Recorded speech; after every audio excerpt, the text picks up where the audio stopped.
नमस्कार।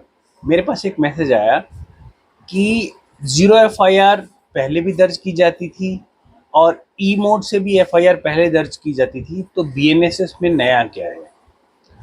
देखिए, आपकी बात सही है कि ये दोनों चीज़ें पहले भी होती थी, लेकिन ये पहली बार कोड में यानी कि संहिता में डाला गया है। सीआरपीसी में इसका ऐसा कोई भी लिखित प्रावधान नहीं था, लेकिन जो नया कानून बना है बीएनएसएस, उसमें साफ तौर पे डाल दिया गया है irrespective of territorial jurisdiction FIR दर्ज करना है। और इलेक्ट्रॉनिक कम्युनिकेशन की भी बात कही गई है 173 क्लॉज में, 173 के सब क्लॉज 1 में।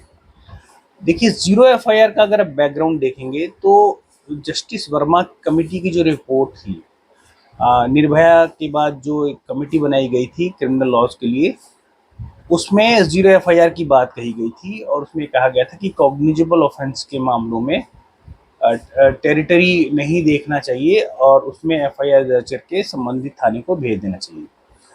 अगर आप सीआरपीसी पुराने वाले को देखेंगे, यानी कि जो अभी है, वर्तमान में चल रहा है, सेक्शन 154 और 154 जो कि कॉग्निजेबल ऑफेंसेस से डील करता है, उसमें टेरिटरी को रिस्ट्रिक्ट नहीं किया गया है। आप इसको अप्रिशिएट करने के लिए एक बार 155 की डेफिनेशन देखेंगे तो वहाँ पे टेरिटरी की बात कही जा रही है, लेकिन सेक्शन 154 में टेरिटरी की बात नहीं कही जा रही है। तो अगर हम इसको रीड करें ध्यान से तो इसमें भी किसी भी थाने में एफआईआर दर्ज करने का प्रावधान मेरे हिसाब से पहले की सीआरपीसी में भी था।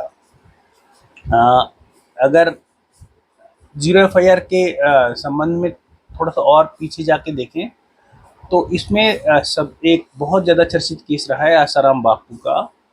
वो जो घटना घटी थी, वो आरोपित घटना, यानी कि अब तो सुप्रीम कोर्ट ने उसमें सजा भी कर दी है, और अब लेकिन वो जो घटना घटी थी वो घटना जोधपुर की थी और एफआईआर दिल्ली में हुआ था।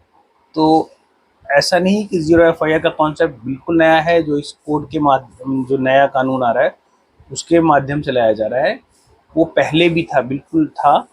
लेकिन इस बार अब इसको कोड में, यानी कि क्रिमिनल प्रोसीजरल कोड है बीएनएसएस, उसमें एक्सप्रेसली लिख दिया गया है।